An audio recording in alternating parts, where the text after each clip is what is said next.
Ngayong aga sa tanan, good morning.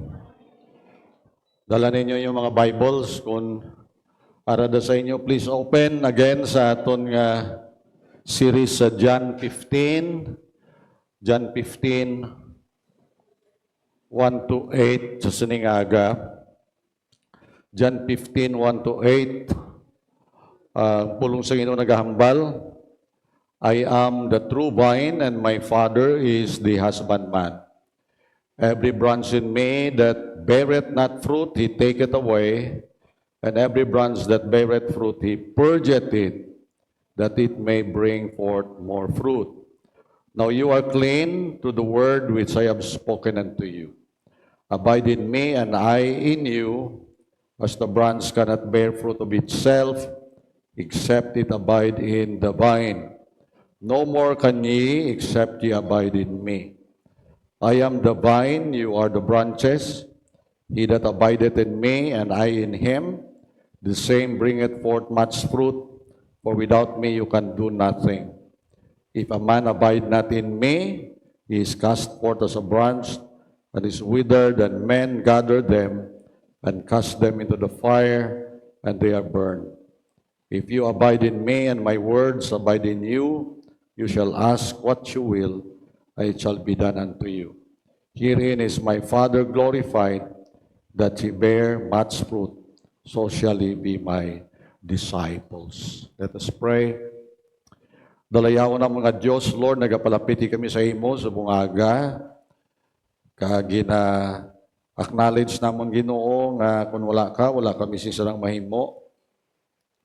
Gani Lord, kapangayo kami sa imo wisdom, para maintindihan naman na imo pulong, kapangayo kami Ginoo sa imo pagpanghikot, so that Lord, your word will transform us. Sa siningaga Lord, dari kami hindi lang para ma-inform kami Lord, kundi ma-transform kami Ginoo. Pagi sa imo pagpanghikot sa amon kabuhi. Ginatugyan gini namon Ginoo sa imo, kag sa subong Lord, ginadumdum namon mga utod.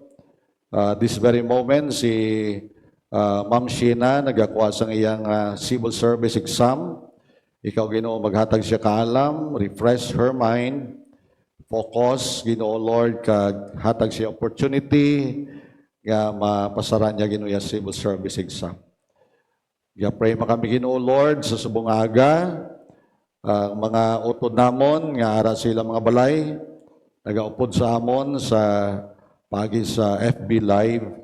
Iban sa ila Ginoo Lord, nagabutanggit sa mga speakers para Ginoo Lord nga mabatian sa palibot nila ang imo pulong, ang amon prayer, nga ang mensahe Ginoo magapanghikot sa nakabati sa imo pulong. Because Lord, we know that faith comes by hearing and hearing by the word of God. Gina-claim na namon Ginoo, kag Lord, pangamuyo mo namon at this point. Bisan pang nagamalasakit, ikaw Ginoo magauntay sa imong gamhanan nga kamot sa ila Ginoo kag tanduga ila mga lawas. Kag salamat man Ginoo sa mga bilidhon nga mga kamatuoran nga ila natunan samtang sila Ginoo Lord naga go through sa pain, problem, stress, kung ano man Ginoo Lord, kay ikaw may plano that according to your word all things work together for good. Ginoo, gina-claim na namon sa imo, kag gapray kami sa mga kauturan namon nga magabiyahe sa bungaga, si Mimi, kung bulig siya paglakat sa Manila, and be with her, Lord, sa mga destinations na sa diin siya magakadto. Gina-pray man namon ang biyahe ni siya, karon Ginoo sa hapon, nalin sa Bacolod, going home, ikaw man Ginoo, Lord, ang magatipig. Kag salamat di Ginoo sa mga utod namon sa barko, ara sila nagatrabaho, you please be with them, Lord, kag ikaw magatipig sa ila, sa mga pressures nga ilang natubang, kag presence of mind lang ihatag sa ila, Ginoo, Lord, kag ang awareness nga kaupod nila ikaw, kung diin man sila, Ginoo. Ang mga utod namon nga nagatrabaho, land-based, sa mga opisina, hospitals, Lord, kabay nga ang ila testimony, magasiga, kag makita gid si Jesus sa ila kabuhi. Thank you so much. Kag ginapasalamatan ginamon ikaw sa sabat nimo sa pangamuyo in Jesus name. Amen. Last Sunday we look at the climax sang ginahambal ni Christ from verse 1 up to verse 14. Ang kanami sang progression sang ideas. How the Lord progressed from the foundation, I am the vine, and you are the branches. And then He went on to fruitfulness, kag bangod niya akong foundation, that's permanent, kag ang result, kung nara ka mo sa akon, if you abide in me, and my words abide in you, then you will bear fruit, magapamunga ka mo, kag magadamo imo bunga, kag magadamo pagid, no? Kagina nga mga bunga, mga utod, it can be manifested in our lives, the way we live. Unagid, a Christ-like character, kag conduct. And then it goes into our worship and our commitment to fulfill the Great Commission. And from that on, halin sa foundation to fruitfulness, and then you have this friendship nga ginahambal sa Ginoo. Now you are not my slaves, you are my friends. Kanami nga sa nagalakat ka bala, nga kung kaisa ikaw lang isa, abi mo ikaw lang isa. No, you are not alone. Amen. Kay nga man, you have your best friend with you. Upod mo ang imong best friend nga hindi kid magbulag sa imo. Di ba? Jesus said, now you are my friends. Kag bangod nga friends kita, ang tanan nga iyain og hambal ginahambal ya sa aton. Wala ako nagasikreto sa inyo. Kanami ano. And being a friend, he is my confidant. Being a friend, pwede ko ma-share akong burden sa iya. Being a friend, mga utod, ara gid siya nga naga-comfort. Being a friend, ara siya nga naga-protect. He is my friend. What a friend we have in Jesus. And we have seen spoilers nga amat-amat nga nagaguba sila nga friendship. So kung hindi ka mangin mahalungon, you're not careful, hindi ka mahalungon sa imo kabuhi, little by little, there are things that they are not sinful. Most of them, hindi man sila sinful, hindi man sila sala. They are good. And most of them, blessings. Pero mga utod, kung hindi kita maghalong sa aton mga blessings, it will become a curse. Amen? Di ba? Gin-bless ka, tapos ginkalimtan mo ang Ginoo, ang imo blessing, nangin palagyan sa imo curse. No? Kung gin-bless ka gani, hindi mo ipagkalimtan ng Ginoo. Amen? Kaya kung kalimtan mo siya, you become an idolater. Di ba? Kung malimtan mong Ginoo sa imo blessing, nag-enjoy ka sa imo blessing, and then nakalimtan mong Ginoo, ang imo blessing nangin God. And you cannot serve God and mammon. You cannot have two masters. And so habits are good. May mga habits kita nga ginahimota, exercise, anuman, good games, kaya nga gina-play mo da sa imo cellphone. Hindi man tanang nga games sa cellphone, malain, may araman nga mayo. Amen, di ba? Ano? Pero kung matamaan kita games, kag malipat kita sa Ginoo, it becomes evil. Anything that destroys our relationship with the Lord becomes an idol. Okay? So kung ano man na, let's be very careful. And so Solomon said, take us little foxes that spoils the vine. Sige, dalian nyo, dakpan nyo ang mga little foxes, ang mga sapat-sapat, ang mga sapat nga nagakaon sang puno sang vine, nga nagakaon sang roots sang vine. Ngabi mo ang kanami sang imo vineyard, green, tapos nagapamungan, suddenly, nagyelo ng ilang mga daon. Di ba? Kaysa makibot lang ta sa aton garden, buka namin sang garden. Dugay-dugay, nalaya na sa. Kay may mga lago o kung may mga peste nga nagakaon sang puno nila, and above all, nagaut-ut sang roots nila. Nagakaon sang roots. These are foxes that spoils the vines. And so intimacy with God is not cheap. Ginambala naton sa nagligag ng simana, kag ginasulit-sulit gid naton mga utod sa Ginoo, nga ang libre lang sa aton kaluwasan. Amo lang na ang libre. Ginluwas kita by grace. Libre, free. It's a gift. Di ba, ginatag sa aton gift? And then we accepted the gift, we believe, and we received Jesus Christ. After we got saved, no more free. Everything must be worked out. Work out your salvation with fear and trembling. Ano? Kinanglan anuhon ginaton, pangabudlayan naton, ang aton pagtubo sa Ginoo hindi libre. Okay? Ang aton pagtubo sa Ginoo takes time, it takes effort, it takes sacrifice, scheduling, prioritizing, kinahanglan gid. If you want to follow me, Christ said, you must take up your cross daily, deny yourself, and follow me. And so, Christian life, ang pag-grow, hindi free. Ang pag-grow takes time. You have to read your Bible, spend time in reading and studying the Bible. Hindi free. You have to exert effort, and by God's grace, you can do it. I can do all things through Christ who strengtheneth me. Amen? Pwede ta na mahimo, bangod si Kristo panghikot sa aton, kag nagapabakod sa aton. What we need to do, we must cooperate with Christ. Amen?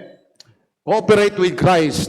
Okay? Do your job. Himo ang imo buluhaton. Do your part if you want to grow in the Lord. Now, we will look at this, kay we will have to end this month sa aton nga series. Mga utod, ang intimacy is manifested by the way we worship.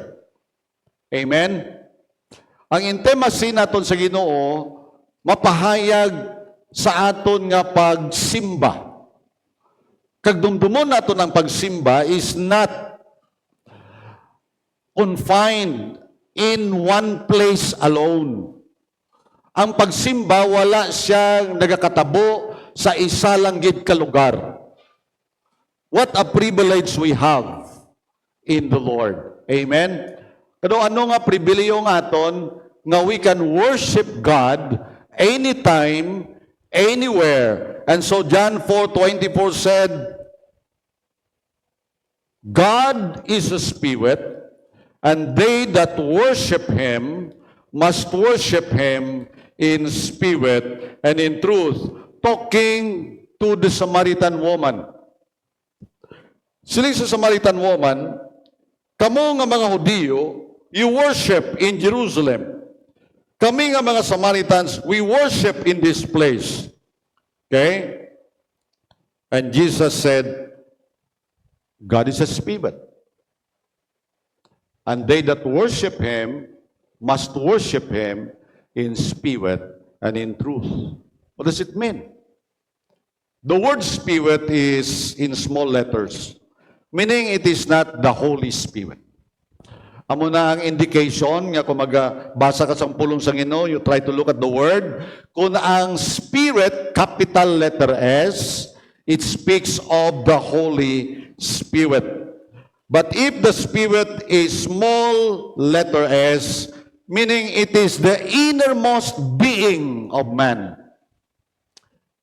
the totality of man, ang imo kabukusan. You must worship God sa imo kabukusan. Ano ka? What do you have? Anong ara sa imo? You have intellect, emotion, and will. You have that. And so God is a spirit, and they that worship Him must worship Him with all their being. That's what the Bible is saying. Meaning our worship includes our intellect. It must be an intellectual worship. Amen? Our worship includes emotion. Ang aton nga pagsimba, ara man ang balatyagon.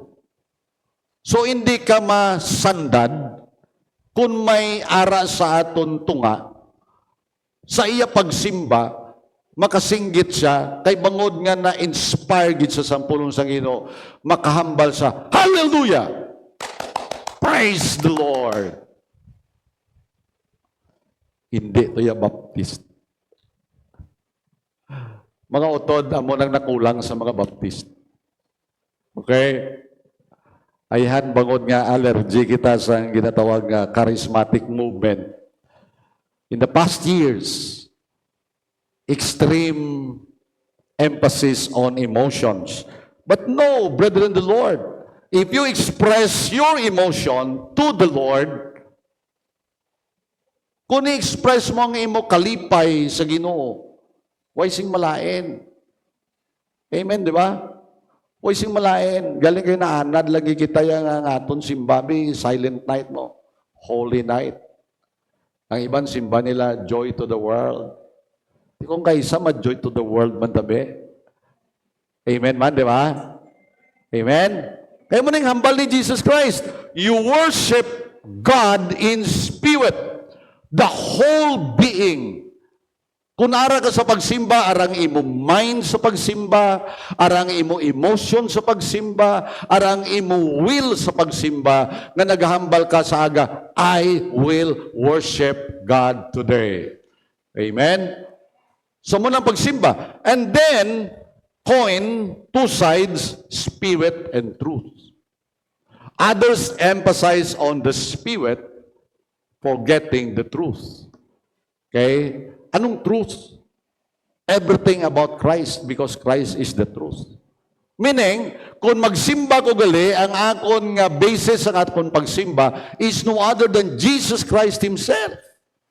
What Christ is teaching, what Christ is expecting, who is Christ, and how will I worship Christ? I worship Him. Simbahon ko siya paagi sa pagpanguna-una ko kung ano siya. Looking unto Jesus, the author and finisher of your faith. Amen? So sa aton pagsimba, nagatanaw kita sa kay Jesus Christ being the center of our worship. And so, don't go into both extremes. May mga tao nga, they forget emotions, they just focus on the truth. Okay? While there are others that they only focus on emotions, that they have forgotten the truth. Amo na ang duwa ka extreme. Ano? Nga sa pagsimba, puro na lang emotion, emotion na lang nga emotion, puro na lang emotion, kag wala truth. Okay?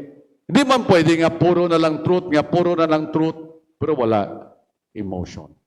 So it's always both sides now of the coin.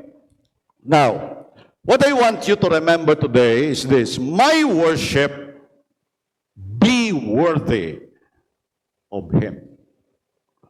Amo natong gusto nga madumduman. My worship be worthy of Him. Gusto naton pagsimba takos sa iya, worthy of Him. Okay? Now, ano ang mga spoilers sa worship? Ano nag-out-out sa imo worship? What destroys worship? Remember, you can worship God not only in church. This is a corporate worship. Kung Domingo, corporate worship, kay tanan kita di simba. Okay? Adlaw-adlaw, makasimba ka personally.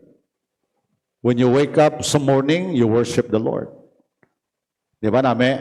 Ang nami kung isa ka lang gani ka simba kay bisan magsinggit ka sa Ginoo ay kasi masandad si mo black. No? Pwede ka hibi sa Ginoo. Ikaw lang ba isa ka nagasimba? You can worship Him. You can cry to Him. You can call on Him. Pwede ka kaluhod. Pwede ka kabayaw kamot. Gusto mo, saot ka pa. Oh. Saot ka, basta ang saot mo bala, kangay isang saot ni David daw. Ano to ya, pastor man? Pangunaw-unahin nyo lang kung ano to . Ano? Di ba? He danced before the Lord. Now, ari ang number one nga spoiler. This could be a topic o topical study, mga utod. We will go to verse to verse, from verse to verse. Just ni gaga. Number one, grabe gid nga spoiler.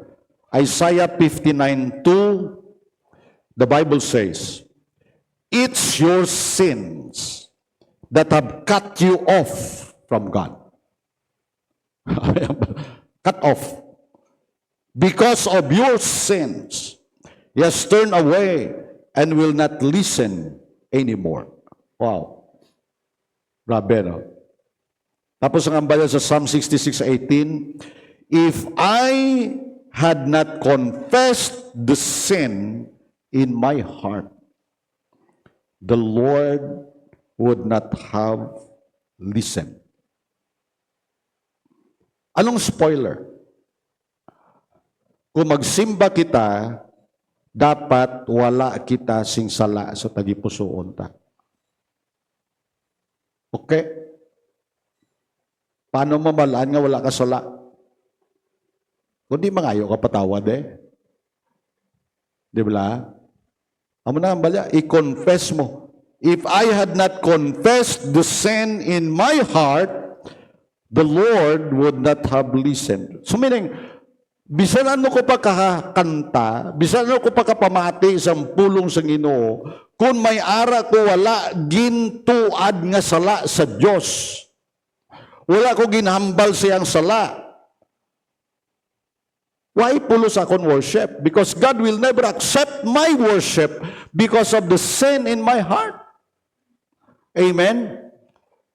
There are sins public, there are sins private. Okay? May mga sala nga sa publiko, may mga sala nga sa pribado. Secret sins, mga utod sa Ginoo. Hindi ka magambal nga wala kay sala. Why? If you say that you have no sin, you make God a liar. Okay? If you say you have no sin, if you have not committed sin, you make God a liar. But if you confess your sins, He is faithful and just to forgive you and to cleanse you from all unrighteousness. So hindi ko makambal, wala gi kuya kasala kahapon. Ba, wala gi ko kasala kahapon. Balo ka, pag bugtaw mo nga sa aga, pwede ka na yung kasala Ano? Di kayo na nakasala gi ko. Anong sala ko? Ginakigan ko si Mrs. Okay, pamati man to sa balay. Ano? Kaya ang amon nga tinapay, nga ging kuha, gali, nga ging bakal kagabi. Abi ko kung siya nalipat, nga wala yabla mabutang sa sulod balay. Pagkagwa ko sa may portahan, naragin ang tinapay, kaon sa kuring. Siling ko na ano man si Messi. Lipatan niya man. Lipatan niya gurong tinapay pasudlon. Di ka tulog-tulog sa kong kuga, impukaw ko sa ga. Lipatan mo tinapay, kaon sa kuring. O medyo daw nangakig pa kubla. Sini Mrs. niya, ga, ikaw lang ito nagpagwa gabi. Wala ko yung nagpagwa. Si ko ako gle. Ako galing nalipat. Ang dumdum ko siya nagpagwa kaysa nagbakal tinapay. Kaya akong ulihi, nagsulod sa balay, nagubak ko sapatos, gimbutang ko sapatos, nalipat ako sa tinapay. Senior. Mo, aga po, kasala ko. Sa ulihi ko lang nadumduman siya, ga, ikaw tiyo nagdalat tinapay. Ay, kung ako gali. Tiko tiyo patawara lang ko kay kasala ko. Ano? Siguro hindi pwede magsimba ko karon nga lain bot mo sakon. Kag nabalaan yung nga lain bot mo. Di ba? So, mga utod, gagmay nga mga butang. Amen, di ba? Anay gani, anay. Anay sa plywood. Gagmay nga anay, pero kung pabayaan mo nga anay, gubuon niya giti mo balay. Okay? Pilagi ka anay nagsaka sa balay mo. Isa lang permiro ka anay. galing gin pang-imbitarya ang upod yang nga mga anay. Ano? Kag naghimo sila balay. Which is the same with our worship. Sin, known or unknown, private or public, is a great spoiler of our worship. And so, gina-challenge kanina ito kung gugalingon, nga before we come and worship, mga utod, before kita magkanto sa church sa pagsimba, let's confess our sin. Di ba? Hindi mo lang pag-kumpisar sa akon. Idiritso mo na lang sa Ginoo. Amen, di ba? Okay? Kaya ang Ginoo gidya mag-pinpoint sa aton life, something is wrong with my life, and this is something nga i-confess ko sa Ginoo. Kung mag-confess ka, wala ka gahambal, Ginoo, patawara ko, nakasala ko. Ang imo hambalon, Ginoo, patawara ko kayo, naglain boto ko kay Mrs. Pero Ginoo, patawara ko kay ako galing nalipat. That is confession. You agree with God nga ang imo ginhimo, sala. Ay kumagambakal, Ginoo, patawar kami sa mo, sala. Ano nga sala? Ang gusto mo nga patawaron sa Ginoo. Amen? So God, when God says, I will confess my sin, meaning I agree with Him, nga ang aksyon nga ginimo ko, ang ginpanguna-una ko, ang ginhambal ko, hindi gali amo sa tubangan sa Diyos. Okay? So kung may ginpanguna-una kita nga sala, mga utod, let's confess that sin before the Lord. Ang panguna-una ko, abe, binagpanguna-una ko sa imo, bukas suplado, man siya yaman, kaya hindi ka mangali suplado. Kung di nakasala ko, hindi ba? Sa panguna-una ko na. Okay? Kaya sabi mo, pag tanaw mo daw suplado, hindi mo na sa suplado. But it's in your mind. And so you have to confess it before the Lord. And the Bible says, He is faithful and just to forgive us of our sins. Amen? Di ka, musta ka? Musta ka? May ara nga gusto mo ikumpisar? Di ba? Okay? Number 2, ari pagin mga utod. Kag biktima kita ni mga utod. Madamo kita nangin biktima. Matthew 15, 8-9. These people, quoting the book of Isaiah, Jesus Christ said, these people honors me with their lips, but their heart is far from me. In vain do they worship me, teaching as doctrines the commandments of men. Isaiah 29:13, and the Lord said, because these people draw near with their mouth and honor me with their lips, while their hearts are far from me. And their fear of me is a commandment taught by men. What that? Anong ginahambal? Ano na klase sang anay nga nagaut-ut sa aton pagsimba? What is this? People honor God with their lips. Praise the Lord. Hallelujah. Dayawon tang Ginoo. We sing songs. Amen? We honor Him. The fruit of the lips, our worship. Ang problema, their heart is far from me. Amen? So kung nagahambal ko, nagakanta ko, pero wala daang tagipusoon ko, ina nga pagsimba is hypocrisy. We go through the motion, but without the heart. You just go through the motion, without the heart. And so, kung magkanta, gali kita mga utod, kantahon tagi gali nga tudok sa tagi pusoon ta. Okay? Ano? When you sing with all your heart. Not just going through the motion. Kaya kung amo lang aton pagsimba, it's hypocrisy ang pambal sa Ginoo. So, ang mga katawan during the time of Isaiah, they worship the Lord. They sing songs, grabe, ano? Grabe ang ila choir, grabe ang ila tanan-tanan nga ila ginahimo. Problem, their heart is far from me. Okay? Ara sila sa hambal lang, pero sa tagipusoon, wala. How sincere are we when we worship the Lord? Amen? Do ano kita kasinsiro kung kita nagasimba sa Ginoo? Sa aton mga pag-amba, do we sing with meaning? Nga ginakanta ta bangod ara sa aton na baybaluan ta? Going through the motion but without the heart is hypocrisy. Di ina nga anay, gadamo nga nagadamo na.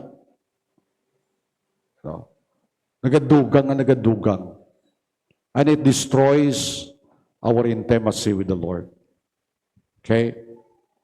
So you have an unconfessed sin, you have hypocrisy, kag mga utod, ano pa ginang inambal ya? In Matthew 5:23 to 24, ari pa ginang isa kabagay.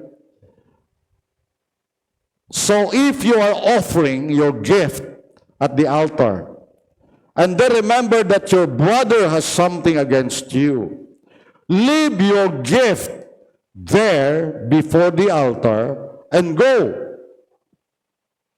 First, be reconciled to your brother, and then come and offer your gift. Grabe yung senaryo na ginambal ni Jesus Christ. Ano? Mahatag sa imo offering. And of course, during the time, sa temple, ginabutang nilang offering sa altar. Okay? Now, sa nagabutang ka sa imo offering, you remember nga ang imo utod may something against you. Okay? May hindi man namin iabot sa imo. Anong imon mo? Leave your gift there before the altar and go. Grabe yung ginawa, no?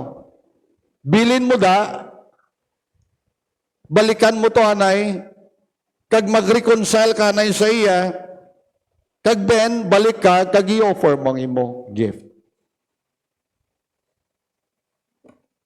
Di mga utod, okay man na?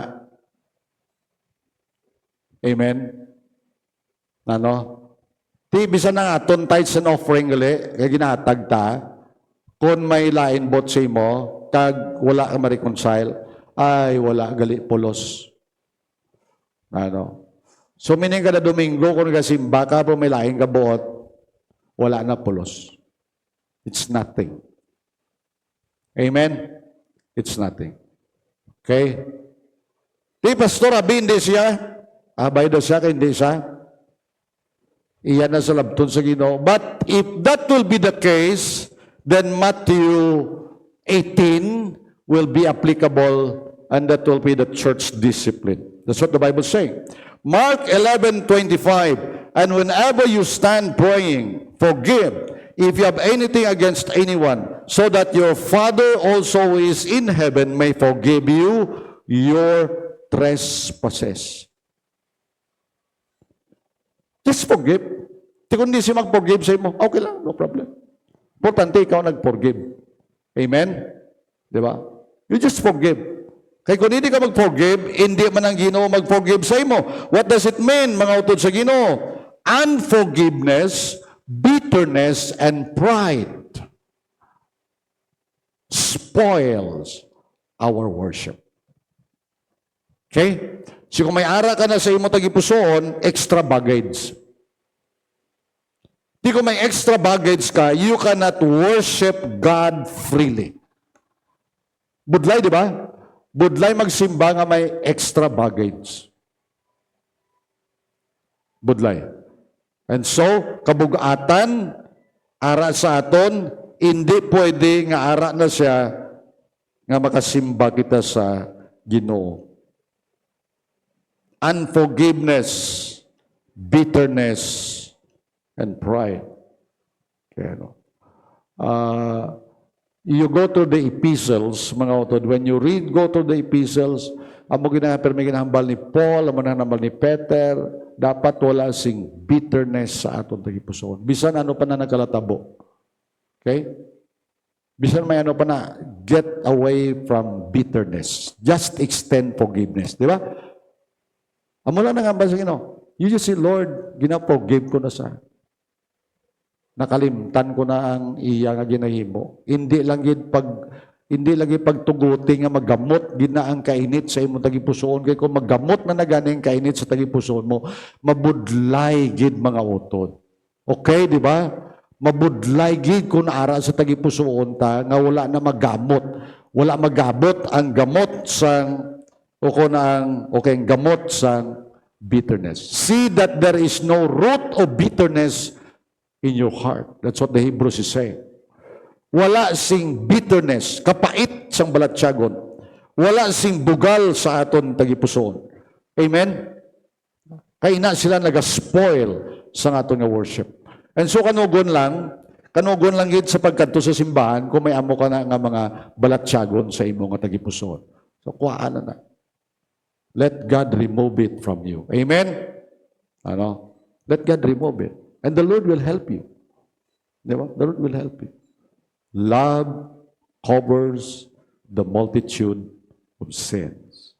Amen? Gugma makatabon sang mga sala. Okay.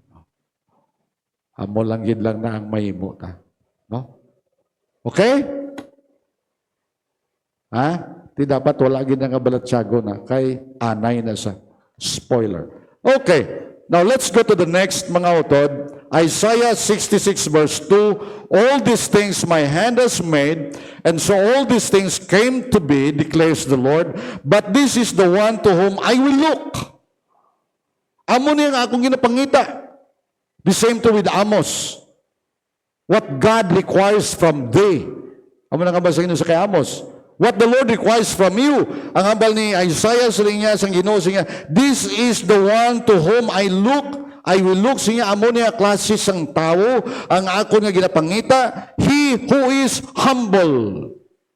Ang tao nga mapainubuson, and contrite in spirit, and trembles at my word. Wow, grabe ang Ginoo. Amo na ginapangita sang Ginoo sa aton mga utod, mapainubuson ang aton mahumok nga balatyagon, contrite spirit, and we respect the word of God. Ginarespeto tang pulong sang Ginoo. James chapter 4 verse 6, but he gives more grace. Therefore it says, God opposes the proud, but gives grace to the humble. When we worship God, see to it that we seek Him, not ourselves. Sa aton pagsimba, dapat ang aton pagsimba hindi self-seeking. Okay? Ang aton pagsimba, hindi nga ang sentro ara sa aton worship. When it is self-seeking, mga utod sa Ginoo, kung ang aton pagsimba gani, focus na sa kaugalingon ta, then it becomes what? Worship becomes about me. Worship becomes about us rather than Christ. Ang pagsimba kung self-seeking, ang pagsimba kung para lang sa kaugalingon ta, kita na nangin sentro, hindi na si Jesus Christ. Okay? Di ko mag-amo na mga utod, wala pulos ang aton pagsimba. So when we come to church, mga utod, we come to church not so much concern of our looks. Ano? Magkadto sa simbahan, hindi nga ang aton nga concern kung ano tsurata. It doesn't mean nga hindi ka mag-ilis. No. It doesn't mean na you will not give your best. No. Ihatag naman ang aton best sa aton pagsimba. Amen? Ihatag naman ang best naton. Okay? The best clothes you have sa pagsimba mo sa Ginoo. So much concern of our performance. Kung mangin self-seeking ang aton pagsimba, we are looking at our performance. And then, kung self-seeking ang aton pagsimba, mga utos sa Ginoo amo ning kakatabo, we are more concerned of how people respond to us. Ang atong concern, how people look at us. So, hindi ka magkato sa simbahan, nga ginapaminsan mo na yan ang pananaw ya sa akon. Hindi mo na. Ano? Hindi ka magkato nga. Ano pananaw ya sa akon man?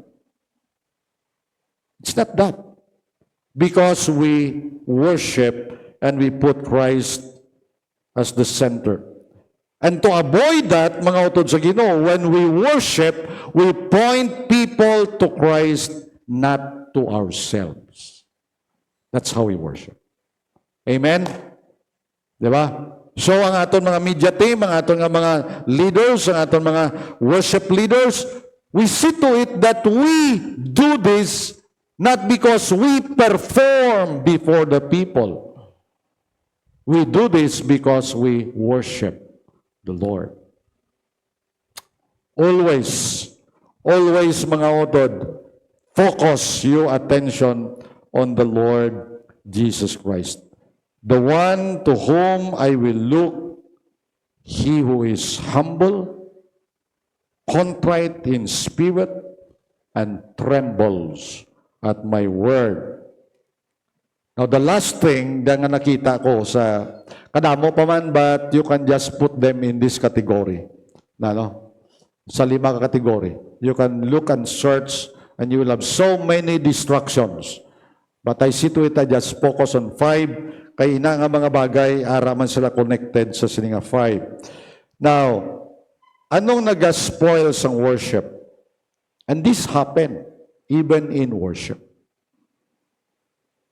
Matthew 6:33, but seek first the kingdom of God and His righteousness, and all these things will be added to you. Colossians 3:2, set your minds on things that are above, not on things that are on earth. When we worship, ang pamangkot, kung ari ka sa sulod ng simbahan, anong ginapaminsar mo? Okay. Kung ari ka, anong ginapaminsar mo? Iban, kalabanan kung kaisa, nga katabo man sa akon, nga katabo man sa inyo, nga kung nagasimba kita, we are physically present, but mentally absent. Nga na, di ba? Ano? Nga katabo sa aton, nga we are here, but we are not here. Nga katabo na, di ba? Okay? Ayan ang iban, nagapaminsar, ay maabot si Bombay. Maabot si Bombay. Ano? Or, what is distracting your mind when you come and worship? That's why kaya na ginambal ko, gin-explain natin, worship the Lord because He's a Spirit. You worship Him in spirit and in truth. Set your mind in the things that are, on the things that are above, not on the things that are on earth. And so kabay pagkatagaan kita sa inusang bugay bala. Ako magsimba kita, we have no divided mind. So I suggest sa mga young people, hindi nyo sagad bukas cellphone nyo kung hindi malang Biblia ang inatanaw nyo sa cellphone nyo. Kaya kung magbukas ka sa cellphone mo, Facebook din yung kanto sa utok mo, Instagram, or chat, or whatever. Di ba? Nag-divide sa aton mind. Nagakuha sa aton focus sa aton pagsimba sa kay Jesus Christ. And when we worship God with a divided mind, mga utod, it makes our worship shallow. Kung nagasimba kita nga hindi focus ang aton panguna-una sa pagsimba, ang aton nga pagsimba manabaw. Wala gadulot sa aton tagipusoon. Okay? Wala nagaapekto sa aton tagipusoon. Ano? So, don't worship with a distracted mind. Hindi ka magsimba nga hindi ka focus. And so, it's good when you are in church, Lord, give me the grace to focus. Amen. Ang pinagikakontra ko kung ako gapungko, siguro akon guro bangod nga nagatigulang na tabra, Brother Lau. Ano? At naga-senior ka, dali ka matuyo. Di ko kung senior ka, pag pungko mo, naano man. Ano? Pag pungko mo na. Di ba? Kaglain pagid, that's why kung magsimba kita mga utod, help fellow members worship the Lord with undivided mind by sitting where you sit and don't move and don't do something while worship is going on. Amen? Ano? Inabalang, kung di magiging emergency, pungko lang da ka magpamate. Kung emergency, madlagan tayo. Kung di may emergency, hindi na madlagan. Kung sunog, lagan ta. Hindi mo lang sunog. Why? Because the Lord wants us to focus on Him when we worship. Amen? Ang gusto niya sa Ginoo, ang totality of our being. We worship Him in spirit and in truth. The totality of our being must be there when we worship the Lord. But that's why